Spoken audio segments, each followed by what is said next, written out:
স্বাগত ইন্ডিপেন্ডেন্ট টেলিভিশনের সাপ্তাহিক আয়োজন আশার বাংলাদেশে। সঙ্গে আছি আমি জাহিদ। দেশের অনেক প্রত্যন্ত এলাকায় বিদ্যুৎ সুবিধা পৌঁছে দিচ্ছে মিনি পাওয়ার গ্রিড। যেসব জায়গায় নানা কারণে জাতীয় গ্রিড থেকে বিদ্যুৎ দেওয়া সম্ভব নয়, সেখানে ভালো সম্ভাবনা রয়েছে মিনি গ্রিড তৈরি করে বাড়ি বাড়ি বিদ্যুৎ পৌঁছে দেয়া। মিনি গ্রিড বিদ্যুৎ উৎপাদন হয় মূলত সোলার প্যানেল থেকে। বিশেষজ্ঞরা বলছেন, নবায়নযোগ্য জ্বালানির ব্যবহার মিনি গ্রিডের আরেকটি উল্লেখযোগ্য দিক। বিশেষত দুর্গম চর এলাকা, উপকূলীয় এলাকায় এই ব্যবস্থা বেশি উপযোগী।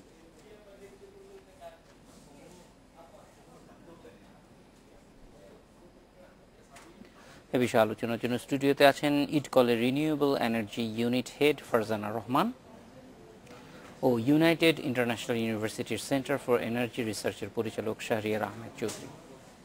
কথা বলছি তাদের সঙ্গে। স্বাগত জনাব ফারজানা।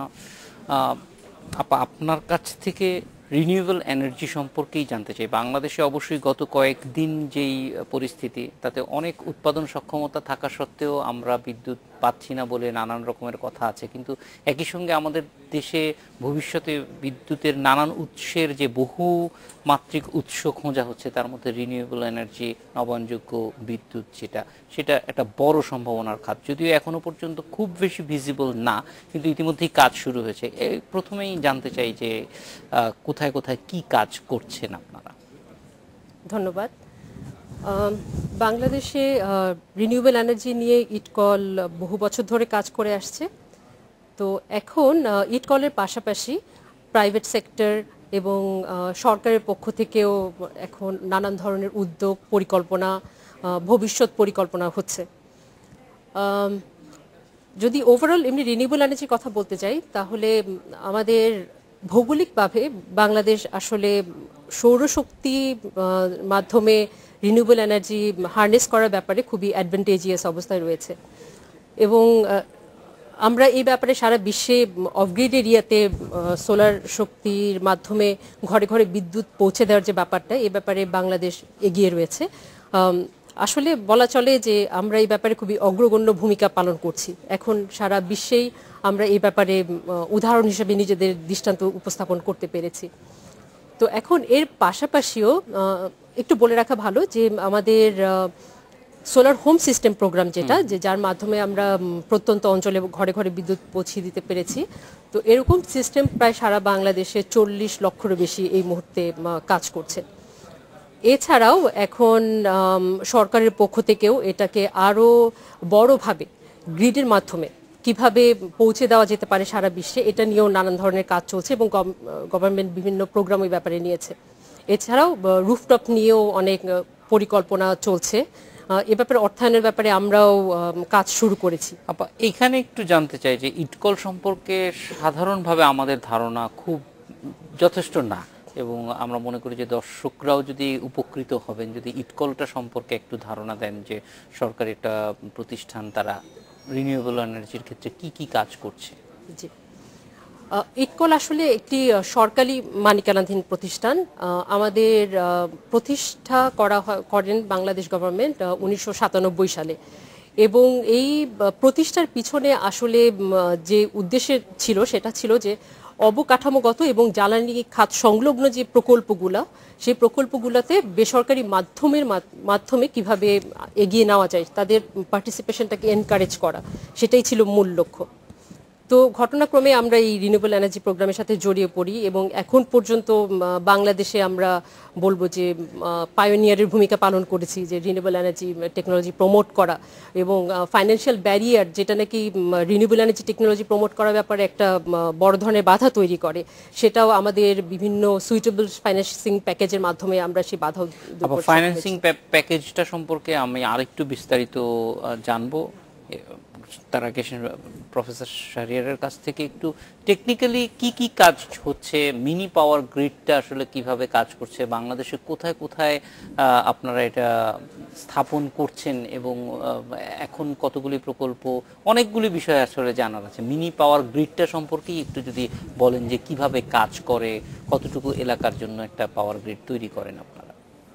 আচ্ছা, মূলত গ্রিড বলতে আমরা যেটা বুঝি যে একটা সঞ্চালন লাইনের মাধ্যমে আপনার অনেকগুলো বাড়ি বা একটা এলাকাকে আপনার আলোকিত করা। যেমন ন্যাশনাল গ্রিডে যেটা হয় যে আমাদের সমস্ত পাওয়ার প্ল্যান্টগুলো কিন্তু আপনার জাতীয় গ্রিডে আপনার বিদ্যুৎ দেয়, সেখান থেকে সারা দেশে আপনার এটা ছড়িয়ে যায় যে সমস্ত জায়গায় আপনার বিদ্যুৎ লাইন আছে। তো এমন কিছু জায়গা আছে যে সমস্ত জায়গায় এখন পর্যন্ত বিদ্যুৎ লাইন পৌঁছায়নি, বা ন্যাশনাল যে জাতীয় যে বিদ্যুৎ গ্রিড সেটা পৌঁছায়নি, বা অদূর ভবিষ্যতে যেটা আপনার পৌঁছানো খুবই চ্যালেঞ্জিং, বলবো যে অসম্ভব না, টেকনিক্যালি অসম্ভব না, কিন্তু খুবই চ্যালেঞ্জিং, মানে ওইখানে পৌঁছানোটা ওটা খুবই হচ্ছে ব্যয় সাপেক্ষ, যেটা আপনার ফিনান্সিয়াল ভায়াবল হয় না।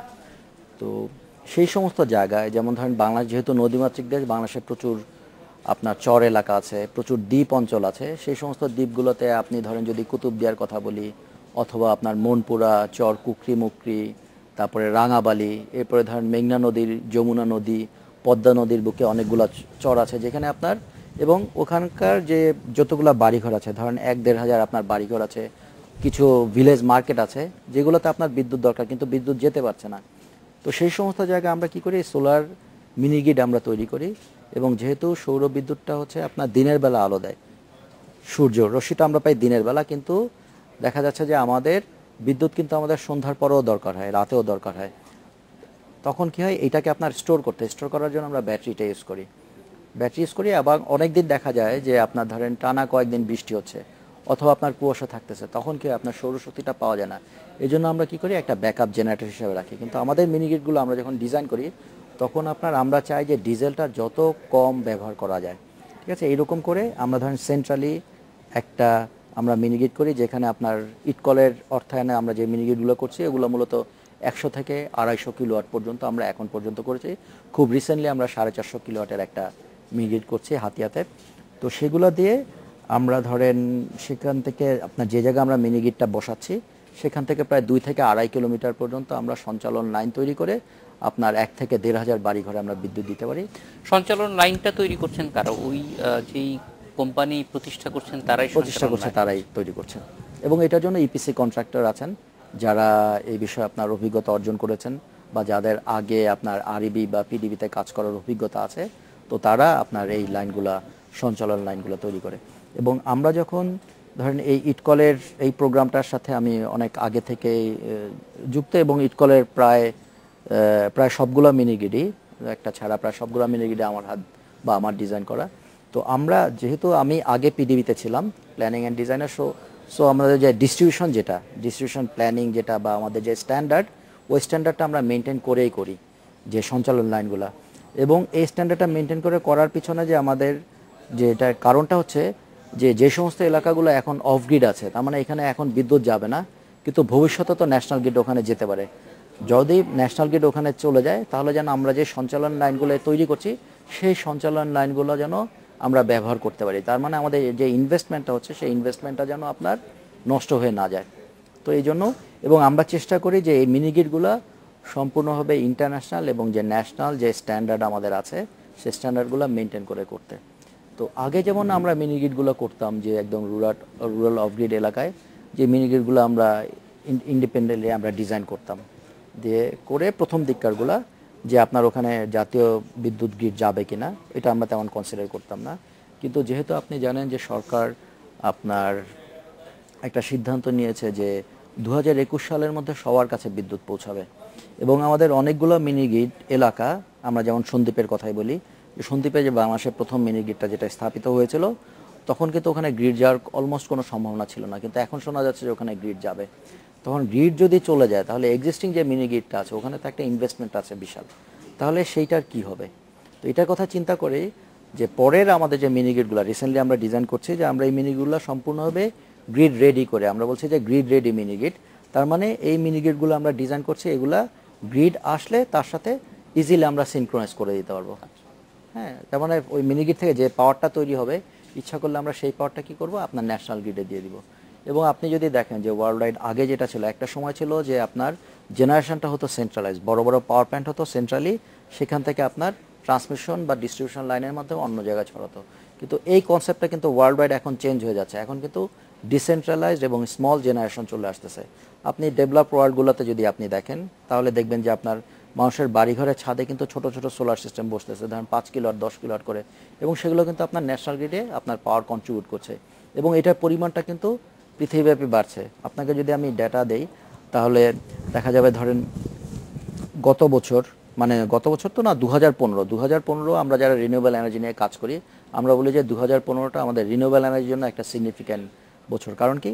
কারণ 2015তে পুরো পৃথিবীব্যাপী যত সংখ্যক আপনার নতুন পাওয়ার জেনারেশন ইউনিট বসেছে, তার 50%-এর বেশি ছিল আপনার নবায়নযোগ্য জ্বালানি ভিত্তিক, এবং এটা এরপর আর কমবে না। গ্র্যাজুয়ালি কি হবে, আপনার নবায়নযোগ্য জ্বালানিটা বাড়তে থাকবে। এখন এখানে অনেকেই বলে যে আমাকে, যে নবায়নযোগ্য জ্বালানিটা কেন আসতেছে। মূলত এটার পিছনে যে দুটা কারণ বলি, একটা হচ্ছে যে আপনার এনার্জি সিকিউরিটি, আর আরেকটা হচ্ছে আপনার গ্লোবাল ওয়ার্মিং বা ক্লাইমেট চেঞ্জ। এনার্জি সিকিউরিটি কি, ধরেন বাংলাদেশে আপনি যদি আজ থেকে 3-4 বছর আগেও যান, তখন দেখা যেত যে আমাদের বিদ্যুৎ খাতটা পুরোপুরি আপনার গ্যাস নির্ভর ছিল, এবং আমাদের প্রায় 90%-এর মতো বিদ্যুৎ আসতো আপনার গ্যাস থেকে। তো এখন কিন্তু এটা চলে আসছে 70 শতাংশ। গ্যাস কিন্তু আমাদের আস্তে আস্তে কমে যাচ্ছে। কমে যাওয়ার ফলে কি হচ্ছে, যে আমাদের কিন্তু অল্টারনেট ওই রকম ফসিল ফুয়েল বা জীবাশ্ম জ্বালানি নেই। আমাদের এখন নির্ভর করতে হচ্ছে যে আপনার ইম্পোর্টেড আপনার কয়লা অথবা আপনার যে লিকুইড ফুয়েলের উপরে। যার ফলে হচ্ছে কি, কেউ কনভার্ট করার চেষ্টা, যার ফলে হচ্ছে কি আমি ডিপেন্ডেন্ট হয়ে যাচ্ছি অন্য দেশের উপরে। এবং এইটা যে আমরা যেটা বলে জ্বালানি নিরাপত্তা, তার মানে কি আমার জ্বালানি আর নিরাপত্তা থাকছে না, আমি ডিপেন্ডেন্ট হয়ে যাচ্ছি।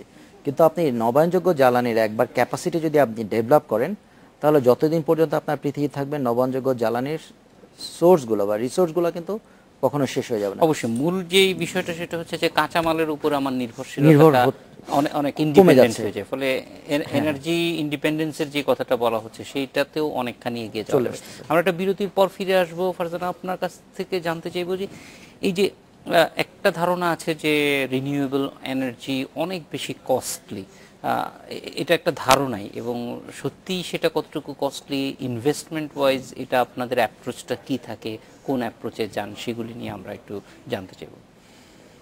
আশা বাংলাদেশে নিচ্ছে একটা বিরতি।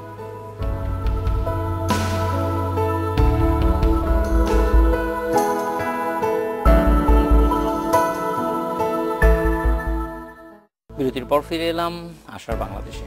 ফারজানা রহমান, যেটি জানতে চাচ্ছিলাম যে বিনিয়োগের দিক থেকে রিনিউয়েবল এনার্জির ক্ষেত্রগুলি কীরকম, কতটা বিনিয়োগের প্রয়োজন হয় মাঝারি, ছোট বা বড় মাপের যদি কাজ করতে চায় কেউ। আচ্ছা, তার আগে বিরতিতে যাওয়ার আগে আপনি যেটা বললেন যে রিনিউয়েবল এনার্জি কস্টলি, এই ব্যাপারটা তো রিনিউয়েবলের ক্ষেত্রে এটা একটা কমন ফেনোমেনা যে আপনার ইনিশিয়াল ইনভেস্টমেন্ট কস্ট রিনিউয়েবল এনার্জির জন্য একটু হায়ার সাইডেই হয় আর কি। কিন্তু যেহেতু এখানে অপারেশন এবং মেনটেন্যান্সের তেমন কিছু নেই, যেহেতু আপনি কথা যদি আপনি সোলারের কথা বলেন, আপনার এখানে আপনার জ্বালানি হচ্ছে সৌরশক্তি, তো এখানে আপনার তেমন অপারেশন এবং মেনটেন্যান্স কস্টটা ওরকম নেই। তো তারপরেও এটাকে সাধারণ মানুষের আয়ত্তের মধ্যে আপনার অ্যাফোর্ডেবল করার জন্য, খরচের অ্যাফোর্ডেবিলিটি এনশিওর করার জন্য অনুদানের দরকার হয়।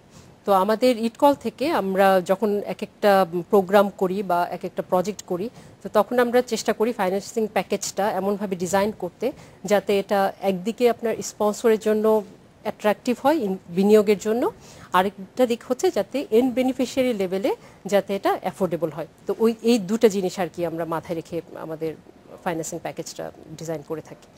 সেই ক্ষেত্রে কি কোনো ধরনের অনুদানের কথা আপনি বলছিলেন, এটা কি এই প্রজেক্টগুলির মধ্যে অ্যাকোমোডেট করা হয়? হ্যাঁ, যেমন আপনি সোলার মিনি গ্রিডের কথা বলছিলেন, তো এসব প্রজেক্টেই আপনার প্রকল্প ব্যয়ের 50% পর্যন্ত আর কি আমরা অনুদান হিসেবে দিয়ে থাকি, এবং আপনার প্রজেক্টের 30% সহজ শর্তে দীর্ঘমেয়াদী লোন দেওয়া হয় আর কি। তো এই মুহূর্তে আমরা 6% রেটে দিচ্ছি, এবং এসব লোনের মেয়াদ হচ্ছে আপনার 10 বছর। এখনো পর্যন্ত কি কোনো প্রজেক্ট আপনার রিপেমেন্ট স্টেজে এসেছে, নাকি এখনো পর্যন্ত সবই বিনিয়োগের স্তরেই আছে? হ্যাঁ, এসেছে, একটা দুটো প্রজেক্ট এসেছে। তাদের পারফরমেন্স কেমন দেখছেন আপনারা? পারফরমেন্স কিছু হিকআপস আছে, তো তারপরেও কোনো প্রবলেম তো থাকবে, যেহেতু একদম নতুন একটা ধারণা নিয়ে আমরা কাজ করছি। হ্যাঁ, সেটাই। অবশ্যই। শাহরিয়ার সাহেব, আপনার কাছ থেকে একটু জানতে চাই যে এই যে উৎপাদন ব্যয়ের কথা বলা হচ্ছে, পুরো প্রজেক্ট ম্যানেজমেন্টটা কিভাবে করা হয় মিনি গ্রিডের ক্ষেত্রে, এবং এন্ড ইউজাররা কীরকম দামে বিদ্যুৎ কিনতে পারেন সোলার মিনি গ্রিডের ক্ষেত্রে? হ্যাঁ, সেক্ষেত্রে মিনি গ্রিড তো যেটা হচ্ছে যে ফারজানা যেটা বললো, যে আপনার সোলার ইনিশিয়াল কস্টিংটা অনেক হাই, আর যেহেতু মিনি গ্রিডগুলো হচ্ছে আমাদের অফ গ্রিড এলাকায়, এই কোশ্চেনটা আমি অনেক সময় সম্মুখীন হই। যেহেতু সোলার অলরেডি কস্টলি এবং তারপর অফ গ্রিড এলাকা আমাদের কিন্তু ট্রান্সমিশন লাইন করতে হয়, প্লাস হচ্ছে আপনার পাওয়ার প্ল্যান্ট করতে হয়, এবং বেশিরভাগ ক্ষেত্রে দেখা যায় এগুলো যেহেতু আপনার চর এলাকায় হয় বা দ্বীপ এলাকায় হয়, ল্যান্ড ডেভেলপ করতে হয় প্রচুর। তারপর আমাদের ব্যাটারি ব্যাংক রাখতে হয়, তাতে দেখা যাচ্ছে যে আপনার উৎপাদন খরচটা আপনি যদি গ্রিড কানেক্টেড সিস্টেম করেন তার চেয়ে অনেক বেশি, এবং কোনো যদি সাবসিডি না থাকে তাহলে দেখা যাচ্ছে যে কেবলমাত্র আপনার প্রতি ইউনিট বিদ্যুৎ তৈরির খরচই পড়ে যায় হচ্ছে আপনার 60 থেকে 70 টাকার মতো। ঠিক আছে, তো ইটকল, যেটা ইটকলের সাথে বাংলাদেশ সরকার এই সমস্ত প্রজেক্টগুলোতে প্রায় 50%-এর মতো আপনার গ্র্যান্ট দিয়ে থাকে। এই গ্র্যান্ট দেওয়ার পরে আমাদের পার ইউনিটের খরচ আসে প্রায় 30 টাকা করে। তারপরেও বলবো যে ইনিশিয়ালি হয়তো বা এটা বার্ডেন হয়ে যায় যে গ্রামের অবহেলিত লোকদের জন্য, কিন্তু আপনি যদি অন্যভাবে চিন্তা করেন যে মানুষগুলোকে অন্ধকারে যে আমরা রাখছি এটার কস্ট কত, যদি আপনি অ্যানালাইসিস করেন তাহলে দেখবেন যে আমরা প্রত্যেকটা মিনি গ্রিডে যখন যাই মানুষ তাদের এই কমপ্লেনটা কিন্তু বলে যে এটা কস্টলি, কিন্তু তারপর হচ্ছে যে মানুষের তো আসলে অল্টারনেট কোনো ওয়ে নেই। এবং এখানে তারা যেটা হয় যে আমাদের মিনি গ্রিডে আমরা যেটা করি যখন ডিজাইন করি, আমরা চেষ্টা করি যে এখানে 24 ঘন্টা বিদ্যুৎ দিতে, এবং আমাদের এই বিদ্যুৎগুলো বলবো যে আমাদের গ্রিডের বিদ্যুতের চেয়ে কিন্তু আমাদের মিনি গ্রিডের বিদ্যুৎ অনেক রিলায়েবল, কারণ মিনি গ্রিডগুলোতে লোডশেডিং হয় না যদি না কোনো আপনার ফোর্স শাটডাউন হয়। আচ্ছা, একটা গল্প বলি যে মনপুরাতে আমাদের একটা মিনি গ্রিড আছে, প্রায় 1 বছর হয়ে গেছে ওখানে। তো কোনো কারণে আপনার ওখানে শাটডাউন হয়েছিল প্লান্ট, হ্যাঁ, এবং মানুষের অবস্থা এমন হয়েছিল যে তাদের বাসায় যে কপি, হ্যারিকেন বা মোমবাতি যে ছিল মার্কেটে, ওগুলো কিছুই পাওয়া যাচ্ছিল না। কারণ কি, গত 1 বছরে এই প্রজেক্টে কখনই আপনার যে সমস্ত বাসায় বিদ্যুৎ মানে আছে সে সমস্ত বাসায় এই জিনিসগুলোর দরকার পড়েনি। তো কস্টিংটা আসলে এই জন্য কম্পারেটিভলি হায়ার। ঠিক আছে, এ ব্যাপারে সরকার ভর্তুকি দিচ্ছেন, যে অনেক ক্ষেত্রে আছে যে আপনার এই ভর্তুকি বা সাবসিডিটা বা আপনার যে গ্র্যান্টের পোর্শনটা আরও বাড়ানো যায় কিনা বা এটা আরও কমিয়ে নিয়ে আসা যায় কিনা, এটা আমি বলবো যে এটা দীর্ঘমেয়াদী হিসেবে পরবর্তীতে কি এটা দামটা আরো কমার সম্ভাবনা আছে, মানে প্রজেক্ট অ্যানালিসিসে কি বলে? প্রজেক্ট অ্যানালিসিসে আসলে কমার সম্ভাবনা নেই আপনার রিসেন্টলি, কারণ হচ্ছে কি ইটকলে যে মডেলটা, ফিনান্সিয়াল মডেলটা এমনভাবে ডেভেলপ করা যে 10 বছরের আমরা যে লোন টেনিউর ধরি, ওখানে আপনার ইকুইটি যেটা যে যিনি ইনভেস্ট করবেন তিনি তো একটা রিটার্ন আপনার এখান থেকে এক্সপেক্ট করেন, আমরা রিটার্নটা 12 থেকে 15% ধরি।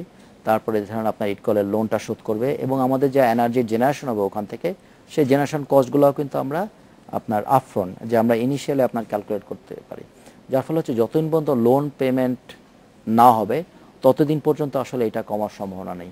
লোনটা যখন পে হয়ে যাবে ইটকলের, তারপরে যদি যারা উদ্যোক্তা তারা যদি ইচ্ছে করেন তাহলে এটার আপনার ট্যারিফটা কমাতে পারেন। তার মানে এটা আমরা ধরে নিচ্ছি যে 10 থেকে 15 বছর পরে হয়তো উদ্যোক্তাদের পক্ষে এটা রিভিউ করার সুযোগ আসবে যে আদৌ কমানো সম্ভব কিনা। সাধারণভাবে একটা প্রজেক্টের মেয়াদ কতদিন আপনারা হিসেব করেন? নর্মালি আমরা যখন হিসাব করি আমরা কিন্তু একটা প্রজেক্টের 20 বছর একটা প্রজেক্টের আয়ু ধরে আমরা ডিজাইন করি। তো 20 বছরের মধ্যে ধরেন আপনার ব্যাটারি যেটা আমরা পাই, সে ব্যাটারিটা হচ্ছে যে সবচেয়ে আমরা বলি যে মিনি গ্রিডের সবচেয়ে ভালনারেবল বা আপনার আমরা বলি যে আপনার যে লুপ হোলস আমাদের সবচেয়ে ডিফিকাল্ট পার্ট, এবং ব্যাটারি ম্যানেজমেন্টটা, ব্যাটারির লাইফটা আমরা হচ্ছে যে 7 ইয়ার্স ধরি, তার মানে 7 বছর পরে আপনার ব্যাটারি রিপ্লেস করতে হবে। তারপর ধরেন আপনার জেনারেটর নর্মালি আমরা 2 বছরের ওয়ারেন্টি পাই। হ্যাঁ, 2 বছরের ওয়ারেন্টি পেলেও যে নর্মালি যেহেতু জেনারেটর ব্যাকআপ হিসেবে কাজ করে, মেনটেন্যান্স ছাড়া একটা জেনারেটর 5 বছর চলে যাওয়ার কথা। তো এগুলো কিন্তু আমাদের ফিনান্সিয়াল মডেলে ধরা আছে, ধরেন 5 বছর পর যদি জেনারেটর রিপ্লেসমেন্ট হবে, 7 বছর পর হচ্ছে আপনার ব্যাটারি রিপ্লেসমেন্ট হবে। আর সোলার পিভি প্যানেল, যেটা সোলার পিভি প্যানেলের আপনার ওয়ারেন্টি পাওয়া যায় 25 বছর। 25 বছর একটা সোলার পিভি প্যানেলের নর্মালি কিছু হয় না। বিদ্যুতের কোয়ালিটির কথা বলছিলেন যে গ্রিডের চাইতেও ভালো, সব ধরনের ব্যবহারই এটা করা যায় কিনা, এটা শিল্পক্ষেত্রে ব্যবহারের সুযোগ আছে? আমরা অবশ্যই ক্ষুদ্র শিল্পকে আমরা সাপোর্ট করি, তারপরে ইরিগেশন বা সেচকে আমরা সাপোর্ট করি। তো আমরা যখন ডিজাইন করি কোনো একটা জায়গায় মিনি গ্রিড, তখন ওই এলাকায় আমরা একটা সার্ভে করি, লোড সার্ভে, যেটা ইটকলের সহায়তায়। ওখানে আমরা সার্ভে করি যে ওখানকার মানুষের ডিমান্ড কত, বা ওখানে যে মার্কেটগুলো আছে সেই মার্কেটগুলোতে এই মুহূর্তে কি কি আপনার ক্ষুদ্র শিল্প আছে। আপনি যদি গ্রাম্য বাজারগুলোতে যান তাহলে দেখবেন যে অনেক বাজার কিন্তু আপনার জেনারেটর অথবা আপনার ডিজেল ইঞ্জিন চালিয়ে আপনার ওয়েল্ডিং মেশিন আপনার রান করছে, অনেকে ছোট ছোট আপনার ওয়ার্কশপ চালাচ্ছে, তারপর আবার হাস্কিং মিল আছে, তারপর অনেক জায়গায় আপনার ইরিগেশন আছে, তো এগুলো আমরা আমাদের প্রজেক্টে ধরি। তো এই সমস্ত ক্ষুদ্র শিল্পগুলোকে আমরা সাপোর্ট করি। এছাড়াও আমরা কিছু আরও প্রোডাক্টিভ বা আপনার ধরেন যে ফিউচার প্রোডাক্টিভ ইউজ আমরা ক্যালকুলেট করি।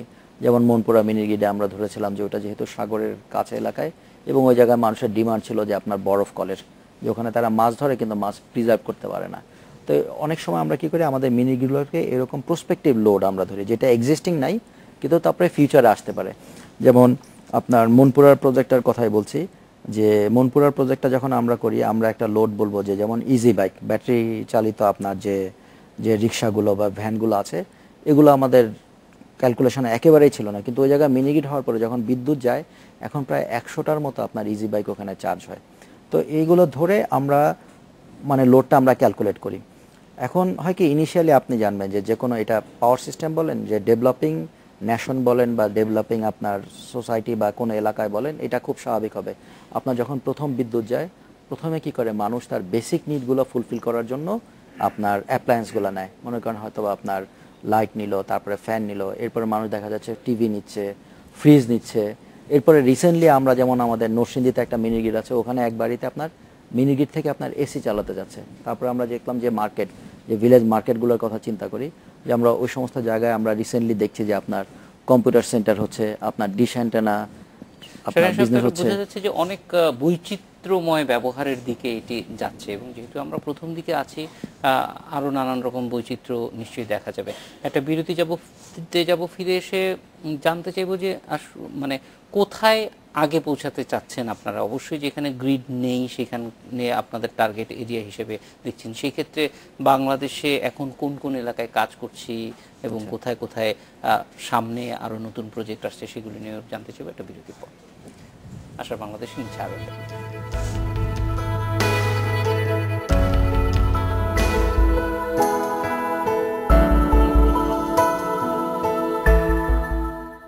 বিরতির পর ফিরে এলাম আশার বাংলাদেশে। ফারজানা রহমান, যেটি জানতে চাচ্ছিলাম যে রিনিউয়েবল এনার্জি কোথায় কোথায় করছেন, আপনাদের অগ্রাধিকার এলাকাগুলি কি, এবং এখন কোন কোন প্রজেক্ট চলছে এবং ইতিমধ্যে শেষ হয়ে গেছে।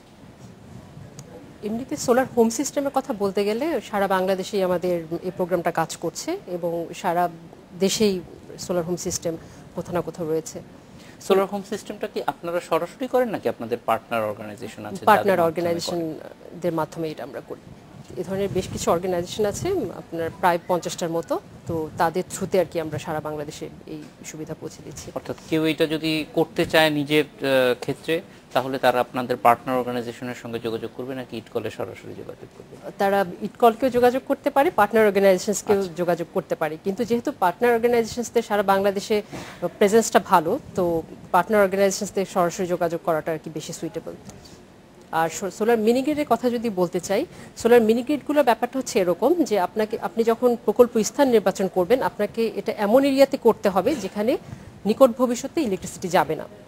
তো আমরা আগে যখন স্থান নির্বাচন করতাম, যে উদ্যোক্তারা যখন স্থান নির্বাচন করে আমাদেরকে ফাইন্যান্সিংয়ের জন্য অ্যাপ্রোচ করতো, তো তখন আমরা মিনিস্ট্রির সাথে একটা কনসালটেশন করে নিতাম।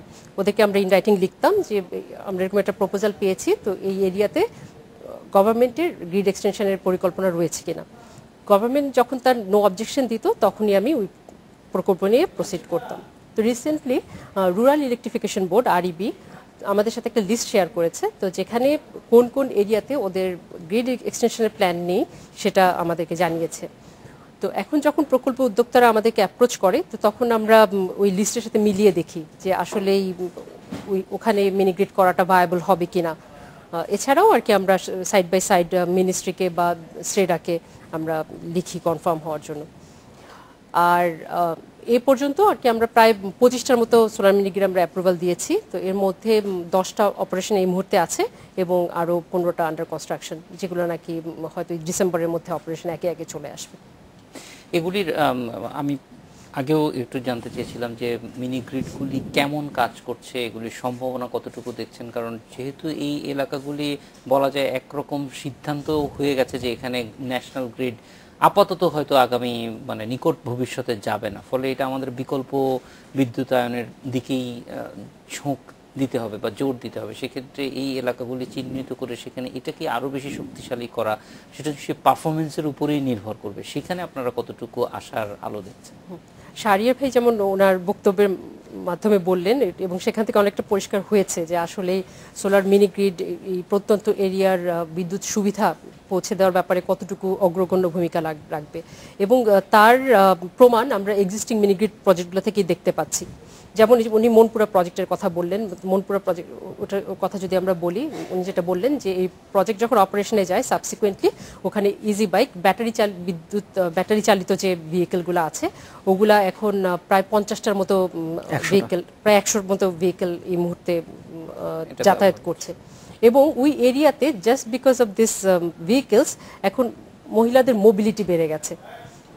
তো এরকম মিনিগ্রিডের কারণে আরও অনেক ইকোনমিক প্রসপেক্টস এরিয়াগুলোতে দেখা যাচ্ছে। তো এই ব্যাপারে আমি যথেষ্ট আশাবাদী যে মিনিগ্রিড যে প্রত্যন্ত এরিয়াতে যেখানে গভর্নমেন্টের জন্য গ্রিড এক্সপেনশন করাটা খুবই চ্যালেঞ্জিং এবং খরচ সাপেক্ষ, সেখানে এটা যথেষ্টই ভালো ভূমিকা রাখবে বলে আমি মনে করি। শাহরিয়ার ভাই, এইখানে একটু বলতে চাই যে এই যে প্রসপেক্টের জায়গাগুলো যখন চিহ্নিত হচ্ছে, আপনি বলছিলেন যে যেই সব এলাকায় হয়তো এখনো পর্যন্ত বরফের প্রয়োজন হয় কিন্তু বরফ কল নেই, বা অন্তত পক্ষে কিছু চিলিং ফ্যাসিলিটিস ডেভেলপ করা, সেগুলির ক্ষেত্রে অর্থাৎ এইটা একটা মিনিগ্রিড স্থাপনের সঙ্গে সঙ্গে এই ধরনের ইন্ডাস্ট্রিয়াল গ্রোথের সম্ভাবনা দেখছেন কিনা ওই এলাকা? আসলে এটা মানে সম্ভাবনা দেখছি এটা বলবো না, বলে অলরেডি এটা প্রুভেন।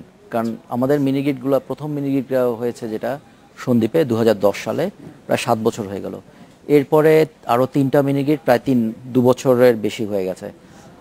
যেমন আপনার নরসিংদীর মিনিগ্রিডের কথা বলে, আপনি যদি মিনিগ্রিড এলাকাগুলোতে যান তাহলে দেখবেন যে ইনিশিয়ালি আমরা যখন সার্ভে ইনিশিয়ালিতে যাই তখন দেখি যে ওটা পুরো একটা অবহেলিত এবং আপনাকে বলে যে ব্যাকওয়ার্ড একটা জায়গা থাকে। আপনি দেখেন সন্ধ্যার পরে পুরো জায়গাটা আপনার অন্ধকার হয়ে যায়। যেমন ধরেন কুতুবদিয়াতে আমাদের একটা মিনিগ্রিড প্রজেক্ট আছে, ওখানে যে একটা বাজার আছে যে ধুরং বাজার বলি আমরা, হ্যাঁ, ওই বাজারটাকে টার্গেট করে ওই মিনিগ্রিডটা গড়ে উঠেছে। তো ওখানে সন্ধ্যার পরে দেখা যেত যে পুরো গ্রাম, পুরো এলাকাটায় আপনার নিথর নিস্তব্ধ হয়ে যেত। আপনি এখন রাত 10টার সময় যান, দেখবেন যে ওখানে ফটোকপি মেশিন চলতেছে, টিভি চলতেছে, ডিশ অ্যান্টেনা আছে, মানুষ মোবাইল ইউজ করতেছে, সমস্ত ফ্যাসিলিটিসগুলো পাচ্ছে। ইভেন ওখানে আপনার কফি মেশিনও চলে গেছে। তারপরে ধরেন আপনার নরসিংদীর যে মিনিগ্রিডের কথা বলি আমরা, তো ওখানে রিসেন্টলি আমি গেলাম, যে দেখলাম যে ওখানে আমাদের ওয়েল্ডিং মেশিন কিন্তু ছিল না আমাদের ইনিশিয়াল প্রপোজালে। আমি যেটা বলছিলাম যে আমরা যখন সার্ভে করি যে এক্সিস্টিং লোডগুলো আর কিছু প্রসপেক্টিভ লোড আমরা চিন্তা করে আমরা মিনিগ্রিডটার লোডটা আমরা ডিজাইন করি, ঠিক আছে। তারপরে যে ওই মিনিগ্রিডটার সাইজ কত হবে। আর আগে আমাদের রেস্ট্রিকশন ছিল যে আমরা 250 কিলোওয়াটের বেশি করতে পারতাম না, কারণ কি 250 কিলোওয়াটের বেশি করতে গেলে সেখানে বাংলাদেশ এনার্জি রেগুলেটরি কমিশনের একটা আপনার ক্লিয়ারেন্স লাগতো। এবং যেহেতু আপনার গভর্নমেন্ট একটা বডির ক্লিয়ারেন্স রাখা, এটাকে অনেক উদ্যোক্তাই আপনার মনে করতো যে একটু ঝামেলাপূর্ণ জিনিস, এই জন্য ওইটা আমরা অ্যাভয়েড করতাম, যে 250 কিলোওয়াটের নিচেই থাকতাম। ওই 250 কিলোওয়াট আমরা সার্ভে করে আমরা বের করতাম। কিন্তু এখন দেখা যাচ্ছে যে অনেকগুলো মিনিগ্রিডে আপনার কী হচ্ছে যে ওভারলোড হয়ে যাচ্ছে, যে আমরা যেই সমস্ত লোড বা যতগুলো বাড়ি আমরা চিন্তা করেছিলাম যে সমস্ত আপনার অ্যাপ্লায়েন্সেস যে অ্যাড হবে, দেখা যাচ্ছে যে দিন দিন তার চাহিদা কি বাড়ছে, কারণ মানুষের আপনার কি বলে ডিমান্ড আস্তে আস্তে বেড়ে যাচ্ছে যে ফ্যাসিলিটি পাওয়ার জন্য। এরপরে আবার যেটা যে নরসিংদীর প্রজেক্টের কথা বললাম, যে আমরা যেগুলো চিন্তা করিনি, দেখা যাচ্ছে যে ওই রকম ক্ষুদ্র শিল্পীগুলা আপনার ওখানে তৈরি হয়েছে। যেমন ওয়েল্ডিং মেশিন বসতেছে, তারপরে আপনার ছোট ছোট আপনার ওয়ার্কশপ বসতেছে, ঠিক আছে। তারপরে ধরেন মানুষ আপনার ওই যে গ্রাইন্ডিং মেশিন বসতেছে, যেমন আপনার ইয়েতে যে আপনার রাজশাহীর আশারিদহে, চর আশারিদহে আমাদের যে মিনিগ্রিড বসেছে, যে ওই জায়গার আপনার যে মানুষ আপনার সরিষা থেকে যে তেল তৈরি করতো, সেই তেলটা তৈরি করতে তাদের পুরো দিন চলে যেত। কারণ হতো কি, তারা আপনার নদী পার হতো খেয়ে নৌকা দিয়ে, মানে ইঞ্জিন বোটগুলো দিয়ে পার হয়ে আপনার ওই পারে যেয়ে তারপর এটা ভাঙে নিয়ে আসতে সকালে গেলে দেখা যাচ্ছে সন্ধ্যা হয়ে যেত। এখন দেখা যাচ্ছে যে ওই মিনিগ্রিডের পাশেই আমার এই আপনার তেল ভাঙানোর আপনার মেশিন বসেছে, যার ফলে হচ্ছে কি মানুষের আপনার এই যে ডেভেলপমেন্টগুলা, যে এগুলোতে হয় কি যে ওই জায়গায় আপনার ইকোনমিক অ্যাক্টিভিটিস জেনারেট হয়। আর আগে দেখা যেত যে ওই সমস্ত জায়গার মানে ইয়াং যারা জেনারেশন সবাই কী হতো শহরমুখী চলে আসতো চাকরির জন্য। এখন দেখা যাচ্ছে ওইখানে কিন্তু আপনার চাকরির সুযোগ তৈরি হচ্ছে, ডিশ অ্যান্টেনা হচ্ছে, আপনার ওয়ার্কশপ হচ্ছে, কম্পিউটার সেন্টার হচ্ছে, কম্পিউটার ট্রেনিং সেন্টার হচ্ছে, ফটোকপি মেশিন বসতেছে, ঠিক আছে। সবকিছু মিলিয়ে ইকোনমিক অ্যাক্টিভিটি, মানুষের জীবনযাত্রা সবকিছুতেই এটার একটা পজিটিভ বিশাল পরিবর্তন তৈরি আসছে। করছে। আমরা আরেকটাতে বিরতিতে যাব, এই জায়গাটাই একটু জানতে চাইবো যে আমরা আসলে এক ধরনের বিনিয়োগ, সরকার এখানে অনুদান দিচ্ছে বলছি, একটু বেশি দামে কিনছে, কিন্তু এইটা বিনিয়োগটা দুটো জায়গায় হচ্ছে। একটা হচ্ছে যারা এই সেবায় কখনোই পাওয়ার কোনো সম্ভাবনা ছিল না এখনো পর্যন্ত, তাদেরকে এই সেবাটা পৌঁছে দেওয়া যাচ্ছে। আর একটা হচ্ছে পরিবেশ রক্ষার ক্ষেত্রে এটা একটা বড় ভূমিকা পালন করছে। সেই ক্ষেত্রে এই বিনিয়োগের জায়গাটায় সরকার আরো বাড়িয়ে মানুষের ক্রয় ক্ষমতার কাছাকাছি নিয়ে যাওয়ার জন্য কি ধরনের উদ্যোগ নিতে পারে, বা আদৌ এগুলি এখন পরিকল্পনার মধ্যে আছে কিনা, এটা বিরতির পর আপনাদের কাছে ফিরে আসছে। আশা বাংলাদেশে নিচ্ছে আর একটা বিরতি।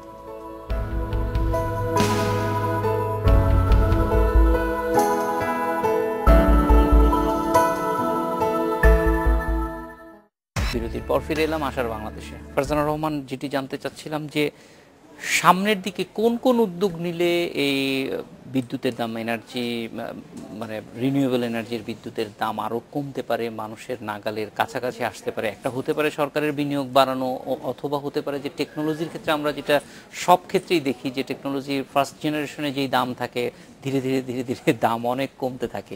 সেই ধরনের কোনো বিষয় আছে না? কিভাবে এটা আপনারা সামনে দেখছেন যেটা আরও বেশি অ্যাফোর্ডেবল হবে? এ ব্যাপারে আমরা যথেষ্টই আশাবাদী। যেমন আপনার সারা বিশ্বেই আপনার সোলার প্যানেলের দাম ওভারঅল কিন্তু কমে এসেছে অনেকটা। 2006 সাল থেকে যদি চিন্তা করি, 2006 সালের সাথে এখন কম্পেয়ার করলে প্যানেলের দাম প্রায় 70% কমে এসেছে অলরেডি।